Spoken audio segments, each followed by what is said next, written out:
Mrs. Lee Rice. Might as well. I'm walking through a ghost town, y'all ain't playing my sounds. Don't tell me to calm down, don't tell me to calm down. Only time I go backwards is when I wanna moonwalk. Don't test me, my mood's wrong. Don't test me, my mood's wrong. We are who we say that we are. You were lost in the stars, and it's all from the start. Never running no pace, never on the right page. But we still read that book, and we still run that race. Ay, Mississippi Racer riding out, no shortcuts, no time for that. Mississippi Racer riding out till the wheels fall off, I'm driving that. Mississippi Racer riding out, we'll stop burning, strike the match. Mississippi Racer riding out, red light, green light, red light, good night.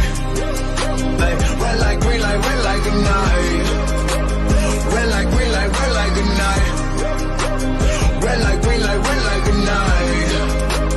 Red light, green light, red light, good night. Time to chill, don't sweat it. Hello, everyone, and welcome once again to the morning show. I'm your host, Mr. William D. Morgan, sitting in for Chris. Man, it's good to be here this morning. Got my man Mo. Let's go ahead and bring him in right now. Mo, what's going on, my brother? I'm doing great. Appreciate you, Will, for stepping in.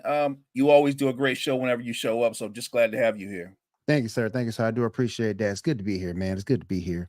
This has been a wild sports week, man. Oh my goodness. In NFL wise, is going crazy. Fantasy football is going crazy for me right now with all these leagues I'm in. So it's been one hell of a ride. And the first thing I wanted to ask you, Mo, and looking at the Kansas City Chiefs, and I asked a question on Monday. I never got a good answer from anybody, but is it over for Travis Kelce? Is he on the decline, or is it more of the Chiefs offense trying to spread it out a little bit more? Why do you think he hasn't been performing the way he normally would?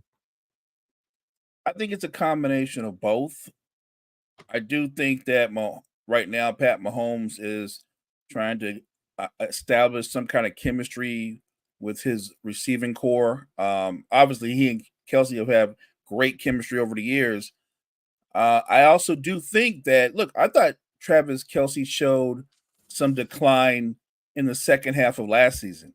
I thought he was great in the postseason, but you can see there's a decline. Look, father time waits for no man except LeBron James. Yes. But yeah, I think look, he's a great player, all-time great player. One of the greatest, if not some might have been the greatest tight end ever. And that's a fair spot on point to make. There is some decline. And remember, I'll say this also. Their offense wasn't an explosive offense last season. The Kansas City Chiefs won on a dominant defense and an opportunistic offense that Patrick Mahomes, he ran that offense like a maestro. He knew he didn't have a lot of firepower, but he knew how to control situational football, and he knew how to milk the clock. Right.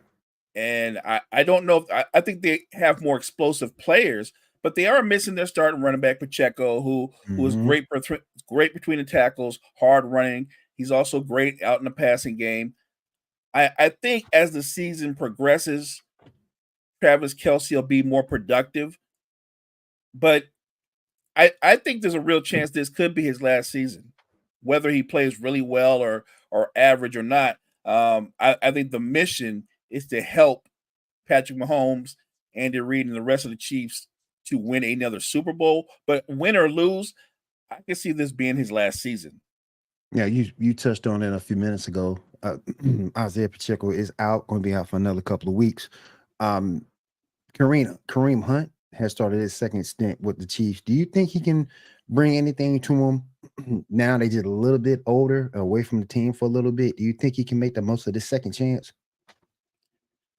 Well, look, for him, I hope the football player Kareem Hunt, I hope, can make the best of a second chance. Kareem Hunt off the field, I think we haven't heard anything about him since that unfortunate incident.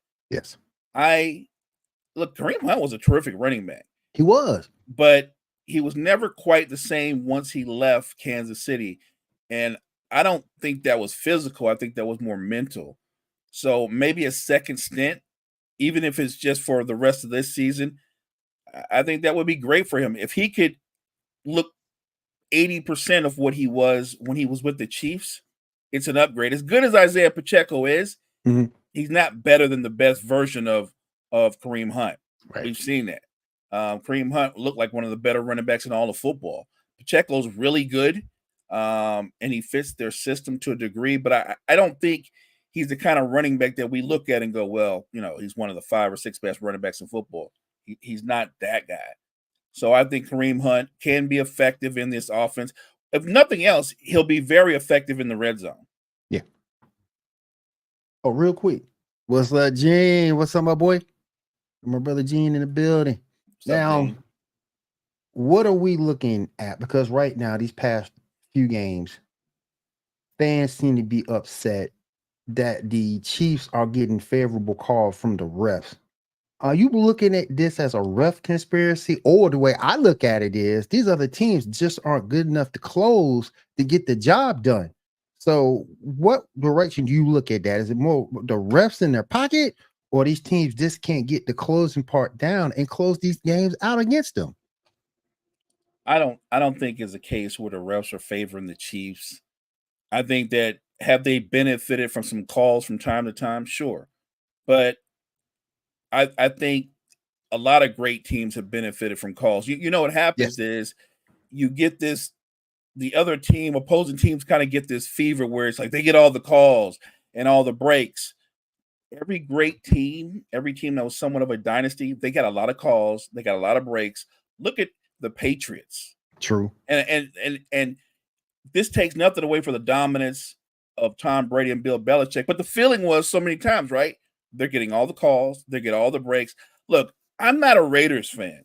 I am not a Raiders fan, but look, by nature, because I'm a Niners fan, I don't like the Raiders. But when they lost that AFC title game, when they came out of nowhere and said that wasn't a fumble, that was a tuck, the tuck rule, remember that? Yep. I still think that's the worst call ever. The worst call ever. Look like the man fumbled to me. I'm sorry. Yeah. It looked like the man fumbled to me, but that's my point. The Chiefs have been in some tight games, and the calls haven't necessarily gone the other team's way. But I think this is one of those things where they're winning a lot. They're dominating the league and so you start hearing these whispers like they're favoring them. I don't believe that at all. I believe that in a tight football game, when the money's on the line, for whatever reason, Kansas City seems to find a way to make the plays to close the game out, and the other teams don't. Yeah, that's where I go to. That's where I go to. That's the way I lean. Because you when you're going against the defending Super Bowl champions, you got to bring it, and you got to bring it for all four quarters. You got to bring it. You got to bring your best stuff. You got to bring your game. Real quick, I did want to ask you about the rookie Xavier Worthy. What's your thoughts on him? I think they're going to benefit from that speed. They're already benefiting from that speed. Yep. What do I think of him as a wide receiver? It's early yet, because when you watch them play, everything they do for him is schemed so he can take advantage of his straight line speed. So it's not like he has a route tree. He can run right now he's running a crossing route, or he can run a 9 route, or they hit him on some of these reverses.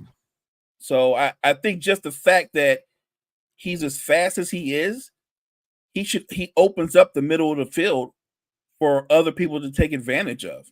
And I think when you look at the way Patrick Mahomes operates the offense, I think Patrick Mahomes realizes I've got somebody that can take the top off the defense. That means that everybody else underneath should be able to eat. And so the offense hasn't been explosive, but I think it's been solid. And I think it's going to only get better over the course of the season.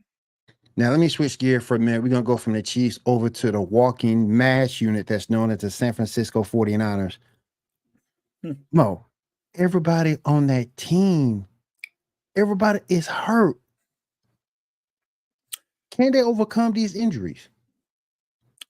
Look, I don't make excuses.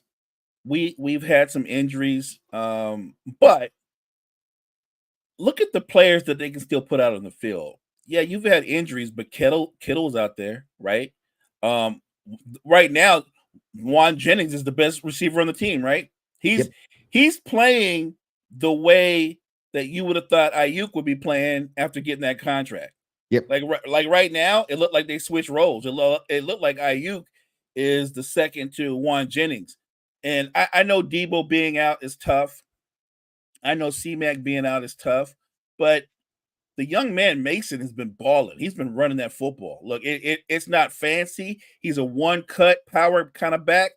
Works for me. I think he's played well. I think Brock Purdy has played well.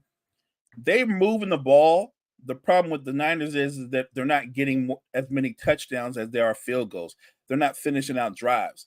I think the main concern should be the defense. Because they're giving up more points per game this year than they did last year. And they're not getting to the quarterback as much. And when you don't get to the quarterback as much, what happens is your DBs, they get highlighted. Yep. And they have good defensive backs, but I don't think any one of them is what I would call an elite defensive back. I think they have good defensive backs. That front four led by Bosa, it's just not getting the job done. And I granted, again, you pointed out, yes, we just lost Hargrove for the season. And look, I don't even want to get into why they kept letting that man go back out there, because I thought it was obvious that something was wrong with him, and they kept sending him back out there. I don't get that either. But I digress. I don't make excuses. This might be one of those really tough, grinded out seasons for the Niners as a team, to where they're solid on offense, but more bend than not break on defense. And look, it's tough because you look at what's going on in the rest of the conference. The way they're playing now, the kind of football they're playing now, Will, I think the Niners are looking at a 10-win season. And that's not terrible. I mean, think about what I'm saying. Like, we're in trouble, but I think it's a 10-win season. Now, I say that. I say that fully knowing we're going into this weekend playing a really, I would call it a really a tough, a physical, even though they lack talent, a well-coached Patriots team. We just can't walk in there and go, it's the Patriots, we're going to run over them. I don't think the Niners have that kind of sway right now. I think they need to take a business-like approach when they go into New England and know right away, if nothing else, New England's going to be very physical on both sides of the football. I expect the Niners to win. I will say this: should they lose, me and you, we got to come back on and talk about how they're in trouble. It's not going to be a 10-win season. It's going to be a subpar season. I was disappointed in the last game, obviously. Losing a football game that you had control of for the entirety of the game, and then in the third and fourth quarter, the wheels fall off. And I thought Shanahan got too cute, like he can do from time to time. Kicking the 55-yard field goal, I didn't like that. I didn't like that. You could have punted the football, but this just tells you something about the way he's thinking. He didn't trust the defense. And that's why he went for that field goal. And that's great if you make the field goal. But if you miss the field goal, the fact that you don't trust the defense, and by the way, the defense couldn't stop them. And that was really disappointing. The Rams are in their third string left tackle, Will. And we couldn't get their third and fourth string receivers. Right. Their two best receivers out. They're somewhat of a mash unit if you look at their O-line and look at and some of the guys they're missing on defense, and yet they outplayed the Niners. I thought McVay outcoached Shanahan, straight bottom line. And then, of course, look, special teams, we don't talk about it a lot. The missed field goal impacted the game. The punt return, that was it. Ball game over. And then, of course, the pass interference call, that wasn't controversial. It was a pass interference. It's nothing to say. The man never looked back. He never looked back. It's pass interference. I think they're going to have to grind this season out. And I think you can do that by running the ball 30 plus times a game and setting Purdy up for success on first and second down. I think right now everybody's talking about, well, we get 100% healthy. I'm one of those kind of people, Will, that I'm thinking, like, where are we going to be at by the time everybody's healthy? Right. That's my concern, because if we're 1-4, 5 weeks in, that I don't care if everybody's healthy or not. That's not good. Yeah, you're in trouble. Agreed. And if the 49ers should falter, who can win that division if they do falter? Look, I think if they falter, then you got to look at the Rams and you got to look at Seattle. Yep. Look, we always talk about how it's a quarterback-driven league. I'm consistent about this. The Rams have the best quarterback in that division. I agree. You know what I'm saying? Like, I agree. And they're not 100%. So if they can hold down the fort and then they get healthy, it would not shock me if the Rams won the division. I still want to say shout out to Geno though, because he's playing some really good football right now. So shout out to him for resurrecting his career, what he did. But you're right, Matthew Stafford is the best quarterback in that division. Geno's motivated because the young man from the Commanders came over there, Hal, right? Yep. You know what I mean? So he knows. I'm right. Exactly. Geno knows the game, and Geno was like, "This guy's not taking my job." Like, right. And I love that. Like, that's Geno fighting him off, saying, like, "I'm not done." Oh yeah. All right, let me head on over to the Baltimore Ravens. And yes, they did get a win against the Cowboys, 28-25. But Mo, am I looking at a cohesive offensive unit? Because I don't think I'm looking at a cohesive offensive unit when I look at the Ravens. I still think they're trying to find their offensive identity because for so long it's been everything was Lamar centric, right? And even now in the game versus the Cowboys, where Derrick Henry had over 25 carries, Lamar ran the ball 14 times. Mm-hmm. He ran, that's still a lot. I don't care. That's a lot for any quarterback. And when you look at their passing game, Will, it's not like one of those consistent passing games where it's 8 yards here, 15 yards there, 7 yards here. Lamar gets chunk passing plays, right? And that's out of the fear of what he does in RPO. Yep.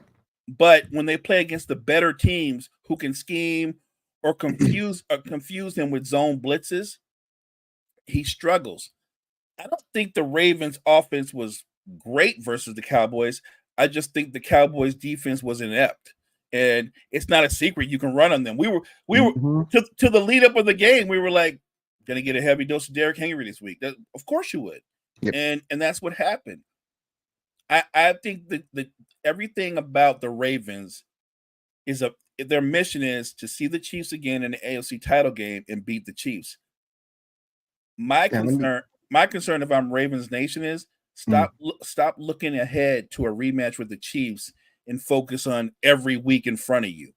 And you know what I'm saying? Focus on every week in front of you, and they've got to find a way to diversify that passing game. You can't expect explosive plays down the field every week. I think Lamar's just got to find a way to just be more effective in the intermediate routes. I look at their receiving core. I see good football players, but I don't see any one guy where I'm like, we got to get some safety help on this guy because they don't have a lot of great route runners on that football team. I think the best route runner is the tight end Andrews, and he's been struggling this year. Yeah, I don't think he's 100% healthy, and two, I think other teams recognize that the wide receivers they don't put any fear in anybody. If you can clamp down on Andrews, Lamar's gonna run. That's his That's his natural instinct, running. Now let me ask you about the Dallas Cowboys and the Cincinnati Bengals as well. Is this a must week to get a win from both of those teams? I think so. And look, you could have thrown the Niners in there as well. It's must win. If the Cowboys lose this week, and I believe aren't they playing the Giants? I think they play the Giants. Well, I'm not going to make any more jokes. I'm not going to make any more jokes anymore because I did not have the Giants winning last Sunday. I'm sure I'm sure a lot of people didn't. On paper, you would still say Dallas because I think they have a more potent offense, but I don't know. I think it's a must win for them. It's also against a division opponent. Mm-hmm. I think it's a must win for Dallas. Dallas has problems right now because their offense has been effective, but I wouldn't say it's been dominant. It's not a balanced offense. First of all, they have no run game. Run the football. Right. They have no run game at all. And in their passing attack, what's going to happen? You're going to target CeeDee Lamb 12, 14 times because nobody else really scares you. They have a solid tight end, but the other wideouts, they don't scare anybody.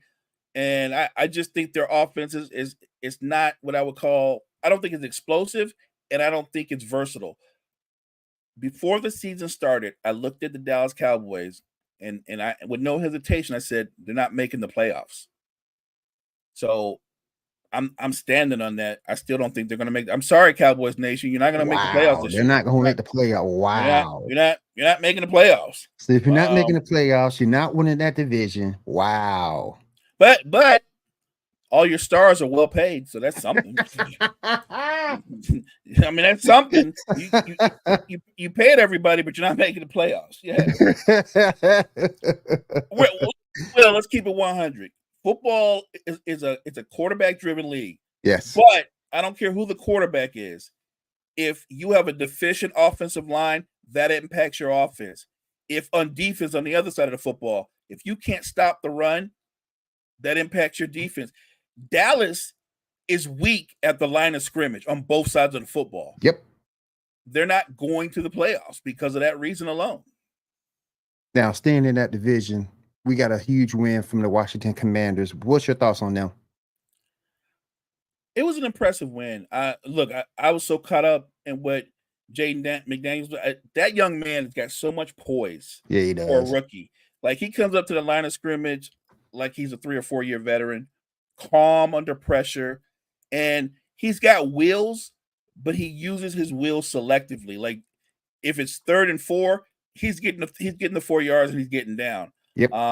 If I've got one complaint, he's got to get better at protecting himself because he does take a lot of big shots, and that doesn't bode well. What I don't want small. Right. What I don't want to happen is I don't want a repeat of what happened to RG3. Right. Agreed. Right? You know what I'm saying? Like, agreed. And he is similar in that he's a better thrower of the football, but he's similar in that he's got great straight line speed, but you want him to slide. Get down, young man. Just get down. So sometimes it's okay to throw the ball away and punt the football. You know what I'm saying? Like, protect yourself. But first of all, it was an entertaining football game. Yes. Entertaining football game. But it also exposed two things. Washington defense, they don't offer much resistance. Cincinnati's defense offers less resistance. If I'm Joe Burrow, this is going to be a long year. It's going to be a long He played well enough to win. I thought he played well. But I also thought it turned into a shootout. That doesn't bode well for Cincinnati. No. Because their defense is not going to get stops. No, not at all. Not at all. I haven't had a chance to talk to you about this. I did want to go ahead and bring it up. Do you think Tua should retire? I think he should, but I'm a fan, and I'm thinking more about his health. Yes. And I'm talking about his overall life health going forward. I'm sure other fans will go, well, you can't tell that man. And I'm not telling him what to do. If you're asking me, in my opinion, he's had a lot of concussions, and probably there's some that we don't even know about. And I think at some point you have to think about your life, not just yourself, but your life with your family and life going forward. Look, he already beat the odds. He's not a huge quarterback. He's not a physical marvel, but he made his way to the NFL, and he actually is a very good quarterback. I know he's 26 years old. I know this is his dream job. I'm not rooting against him. I'm rooting for him. Should he decide to come back, what I would preface that by, I would say this: if he comes back with the mission is to finish out the season, lead the Dolphins back into the playoffs, that's all great. I hope he doesn't get hit and have another concussion.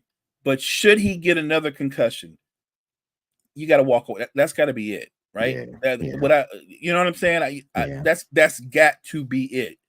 You have to walk for whatever reason, because that wasn't a vicious hit, Will. No. He ran into Hamlin, and Hamlin kind of like grabbed him as he ran into him, but he didn't slam him or anything like that. And that hit, it took him out.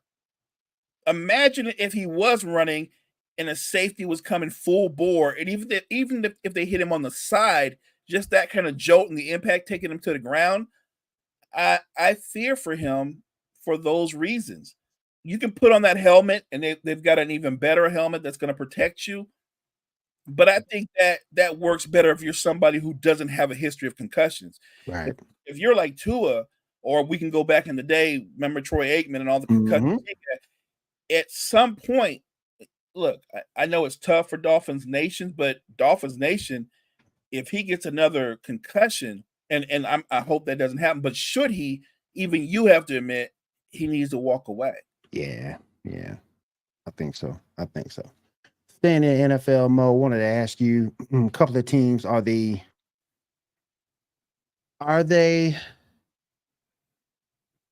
frauds? Minnesota Vikings, are they frauds? I don't. Well, I'm a Niners fan. They didn't look like frauds against us. And they didn't look like frauds last Sunday. The defense is playing good.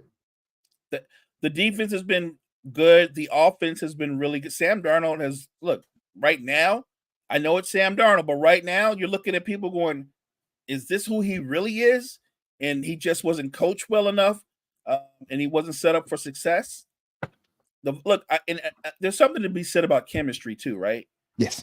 And confidence. And I think they have great chemistry with him and Justin Jefferson already.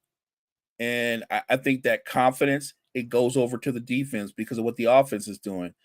So I think we're going to find out this week coming up. Who I forgot who they play, but I think they're going to play some of the better teams, and you'll find out. But right now, Minnesota is one of the most exciting teams to watch. They got Green Bay this week. There you go, and the Packers have played well. Speaking of which, if you told me Malik Willis, and I'm talking about not just this past Sunday, but the Sunday before, that he was going to find a way to not just get out there and make a play here and there, but actually run the offense and look like a legitimate NFL quarterback. Nothing that he's shown us in his past, Will, has shown us he could be that.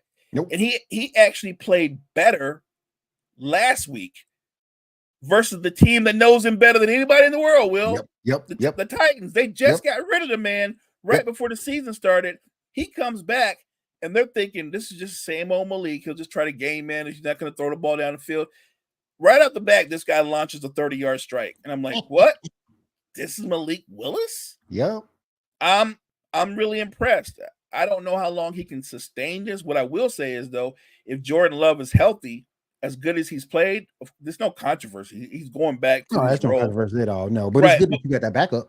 Thank you. That was the point I was going to make. What Malik Willis has done is given Packers Nation a security blanket should they miss Jordan Love for a week or two here and there. Oh yeah. Or what if they sew up the division early and they're like, no need to have Jordan play in the last week. Well, you got Malik Willis. We're good. Like, I think what Malik Willis has done is solidified himself as a legitimate quarterback in the NFL, and I'm impressed. I like the way that team is built because if you go look at them, Josh Jacobs doing his thing.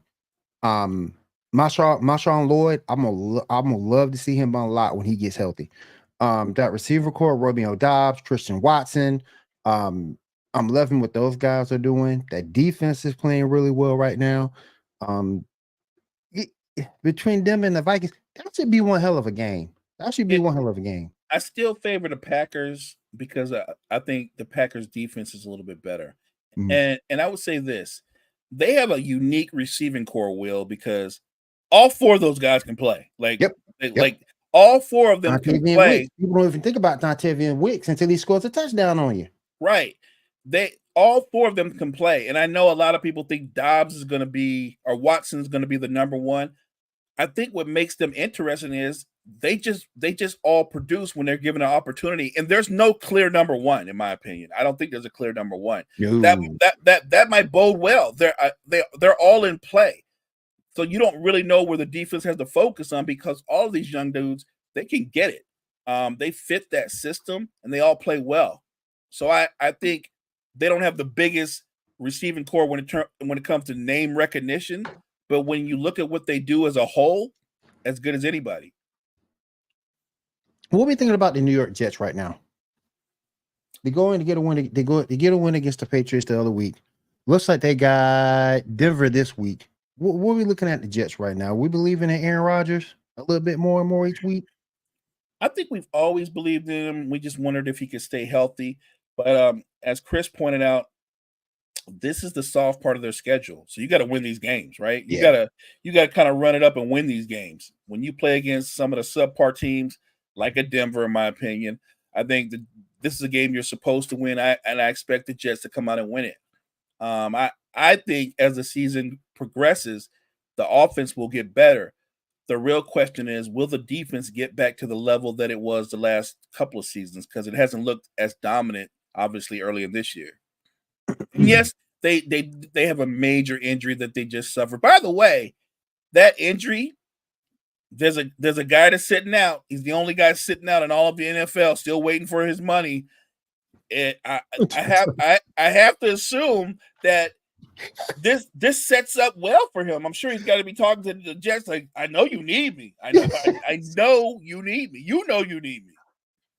That's already, man. Right. Where's my money at? Like, you know you need me. Like, the offense can do but so much, but the defense, if it can't be as dominant and if it can't get after you with just a front four and you've got to like send people, then you're setting the defense up for failure. But if you bring in somebody like Reddick and he does his thing, I think the defense turns back into a top 3, top 5 defense.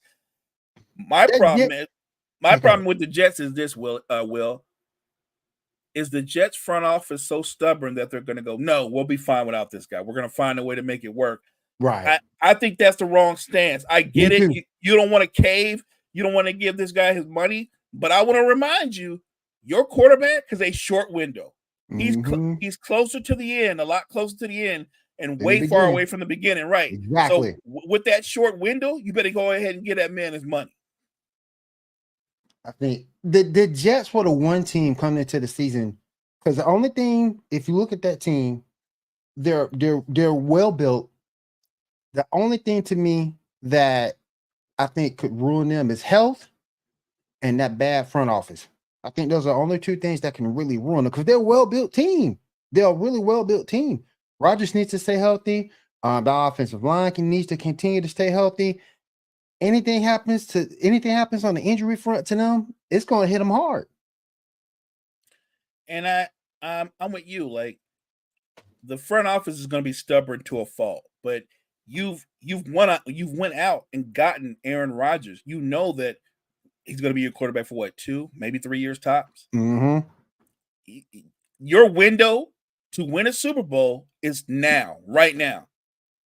Reddick is sitting over there. Is he an impact player? Does he make a difference? Absolutely.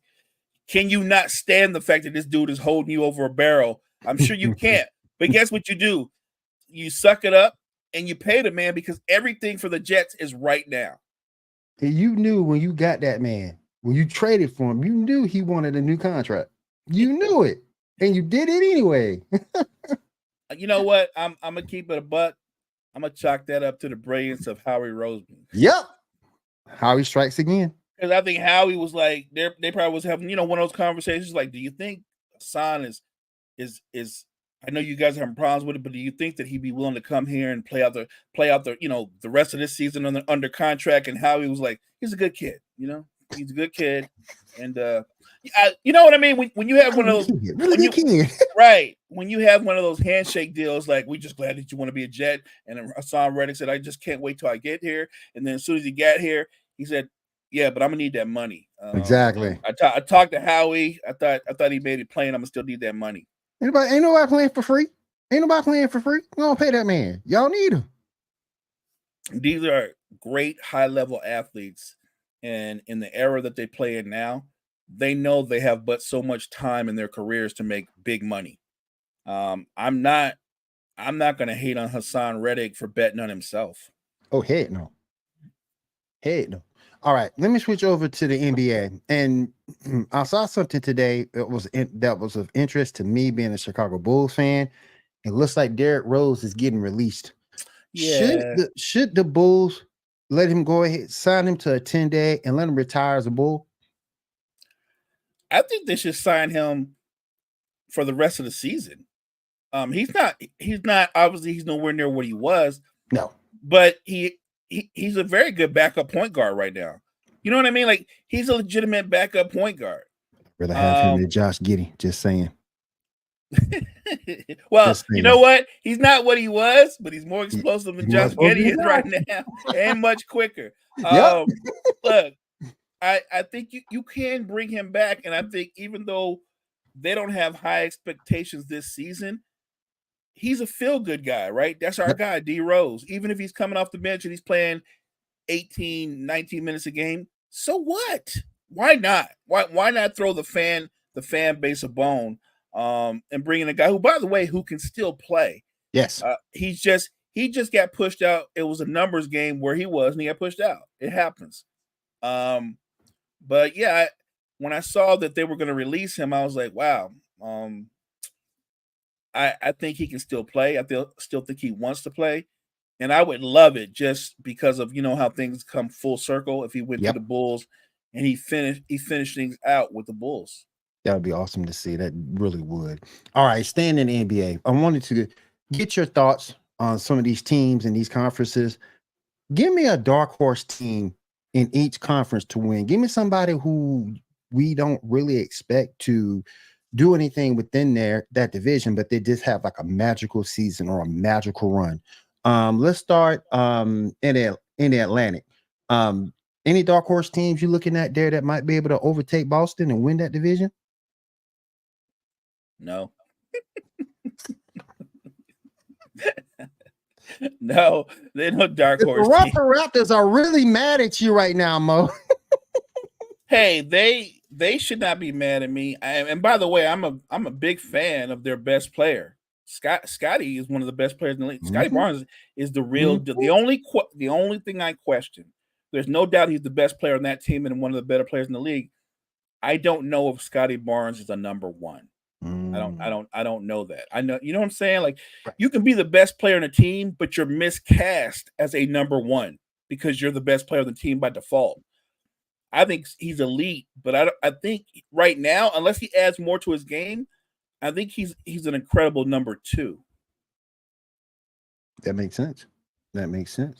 Let's stay in the Eastern Conference. Let's go over to the Central Division. Any dark horse candidates there? I mean, Chicago. Y'all ain't gonna win nothing, but so you can't get much darker than that. I mean, if the Chicago was to go on an amazing run and come on, whatever, man. You don't think we better than the Pistons at least? I don't know now. I mean, I would have said last year you was better than them, but you didn't add talent. You let talent lead. Right. And we didn't get no draft pick for Caruso. Right. So mad about that. Right. So actually, I think you and Detroit are like the same, except man. Except they're younger. So yeah, they are younger than us. They are younger than we are. A lot of people will tell you, and they'll tell most people that they think Cleveland is built to win or go on a deep playoff run, but a lot of people would be wrong. Yeah, you just look at their roster construction.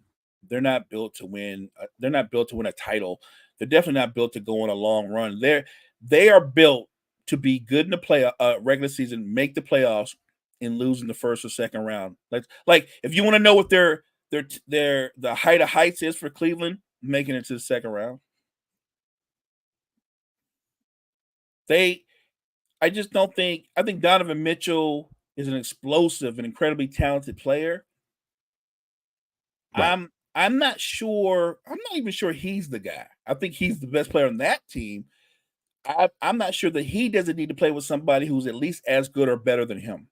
He would need a Robin to his Batman. You know what he needs? He needs Scotty Barnes. They need each other, right? Yeah. They need each other. Work. If you have that tandem and competent role players around that tandem, that would be a scary team. Oh yeah. That would be. Getting off topic just for a little bit, what are your thoughts on the Pacers this upcoming season? So obviously going on the deep run they had, you want to build off of that. I guess the good thing about the Pacers is this: it's not, you recognize some of the names, but it's not really a star-studded team. Right. Halliburton, Siakam, and of course, Miles Turner. Right. Siakam. So I think, look, they like to play fast. That won't change. Halliburton's at his best when they can play fast. But I think if they're going to go to another level, if they're going to be a serious threat, he, being their best player, has got to learn to be just as effective in the half court as he is in the full court. And I think he has to be more aggressive. Too many times when he drives to the basket, you already know he's passing the ball. I think he needs to be a little bit more selfish. That way that people don't treat him the way they treat Rondo, right? Like, you knew Rondo could be right at the rim. That man's still passing the ball. Yep. I want Halliburton to touch the paint and get to the foul line 7 or 8 times a game.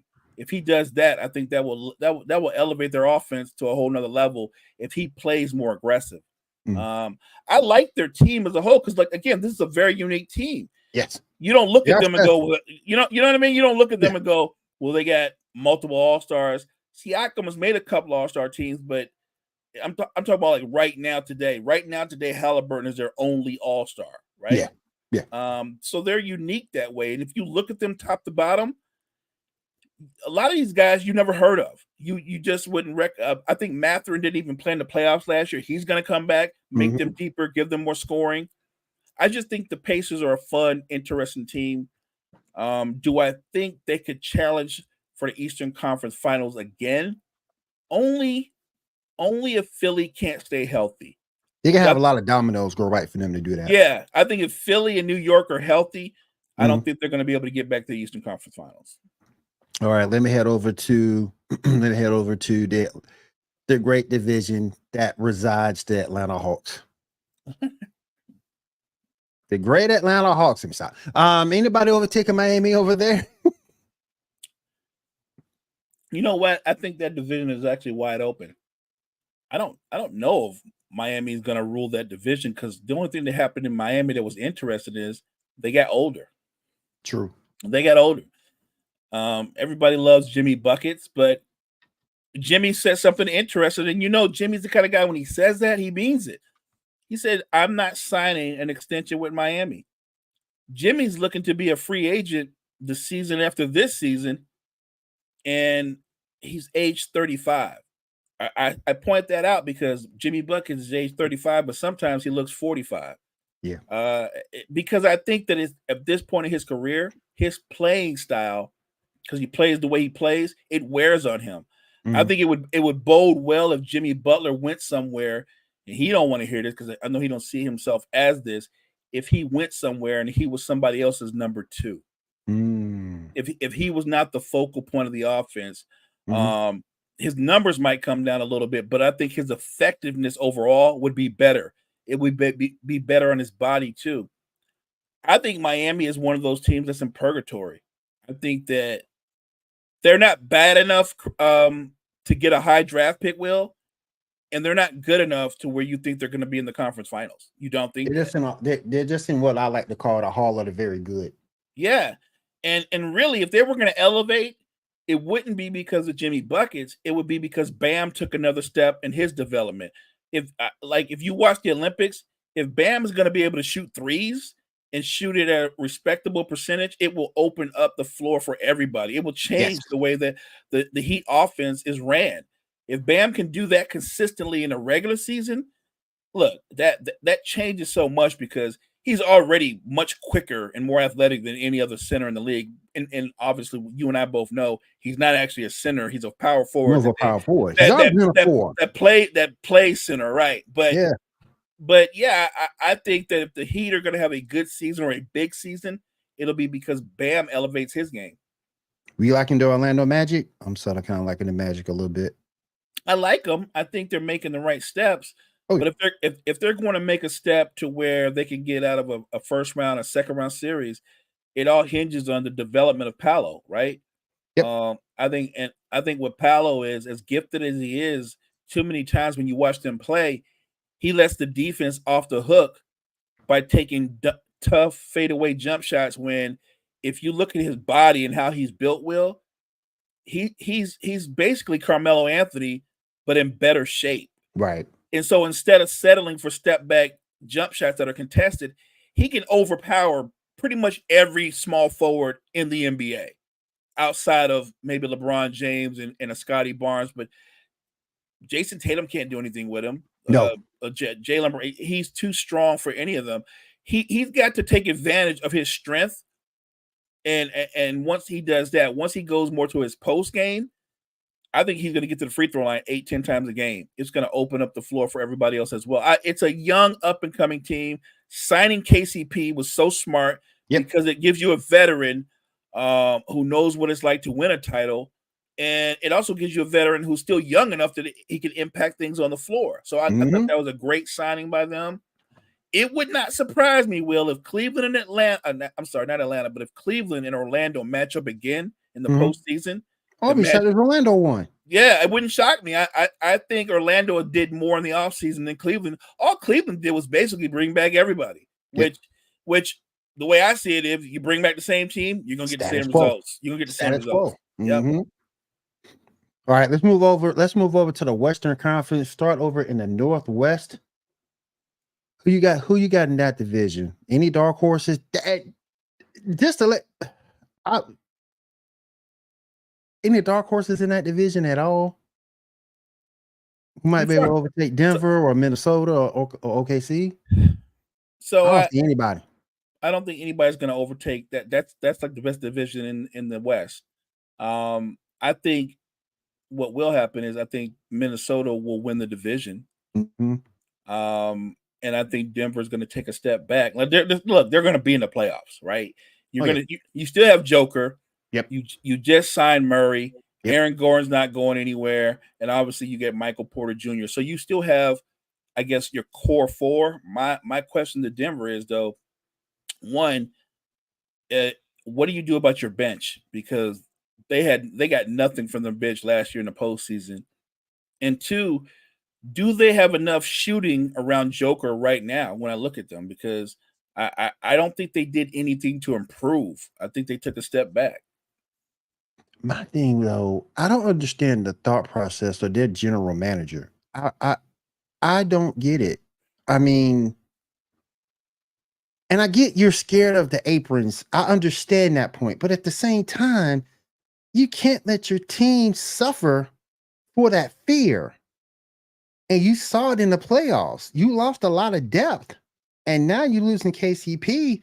That's not going to do you any favors because you signed really no one else that could take the place of what he could do. I don't understand what that man's thinking. Well, to be fair to Calvin Booth, because I'm the first one to go, what is Calvin Booth thinking? He's thinking that he wants to keep his job because the owner was like, we ain't going to that second apron. that's what it comes down to. The owner said that we're not going to the second apron. But this is also an owner that this is one of those owners that the Nuggets is their only income, if you know what I'm saying. So I don't know why they're being that way. And you pointed it out. KCP's gone. The year before that, you lost Jeff Green and Bruce Brown. Two key players. Two key players. It does matter. You have to have some kind of depth. And right now, I think they're going to try to rely on these second-year players to elevate. And I don't know if that's going to happen. I really do think Denver's window, you have a championship window. I think they let it just pass them by. It seemed like their ownership is content with the one title. And I don't know how that bodes for your best player because at some point he's going to look at you and see how you're running things and he might want out. He might want to move on.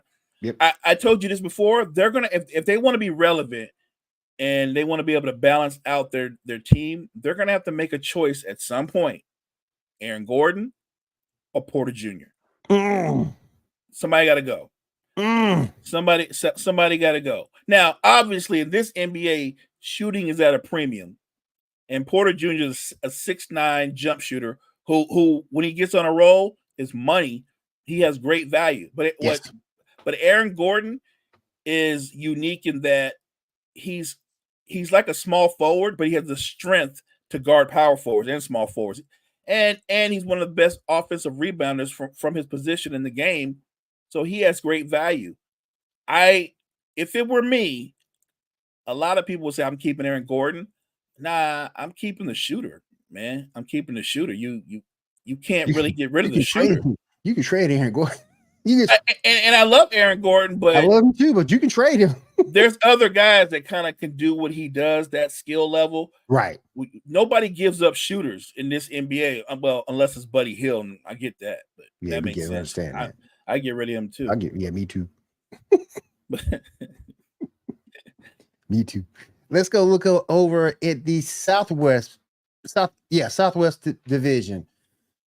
Any dark horse candidates out of that? So Wemby, maybe? Who you got? Wemby, maybe? The Spurs, maybe? No, I don't think they're gonna win the division, but I'll put this. I think that'd be better. Yeah. I think, and I know people have laughed at me when I said this. I think Wemby's going to be better coming out of this offseason, but also some of the younger guys that came with him are going to be better. I thought they did a good job in the draft. But the key thing I really like is they brought in a great leader in Chris Paul. Yep. And Chris Paul is going to help those guys in the locker room. He's going to help them in preparation. And I don't know if he's going to start or not. I have to assume he is. He's going to make life easier for Wemby because he's going to get Wemby touches in Wemby's best spots, in his favorite spots. And I think that kind of leadership, maybe his numbers won't blow you away. If I were going to guess, provided he stays healthy, I say Chris Paul gives you about 12 points a game, 8 or 9 assists. Yeah, that's fair. That's fair. And I think he'll shoot a high percentage. And really, that's all you're wanting from him. But I think that's so much. And what he's going to bring to the table, I'm going to say this. I think the Spurs contend for a play-in spot. Mm-hmm. I think they're going to win. No, go ahead. I do like the Grizzlies this year, though. Oh, well, everybody else says dark horse. I joke about it, but they're not a dark horse. If you got John Morant healthy, if you got Desmond Bane healthy, if you got Jackson Jr. healthy, you're not a dark horse. You should be a favorite. You should be, yeah. What I've been telling people is look at the 8 teams that made the playoffs last year. Look at them really good and now realize one of them ain't making the playoffs. Facts. And it's because of the Grizzlies. It's because of the Grizzlies. One of them ain't making the playoffs. That team is healthy. They're gonna be scared if that team is healthy. Right. And if the addition of Josh Eddie, I think is going to help them. I think in certain situations, his length is going to help them when it comes to rim protection and his ability to roll to the hole with his size. I think John Morant will set him up for a lot of easy lobs and finishes. And they get Clark back healthy. Don't forget Marcus Smart back healthy. Yep. And when they lost last year, when they were struggling, everybody was beating up on them.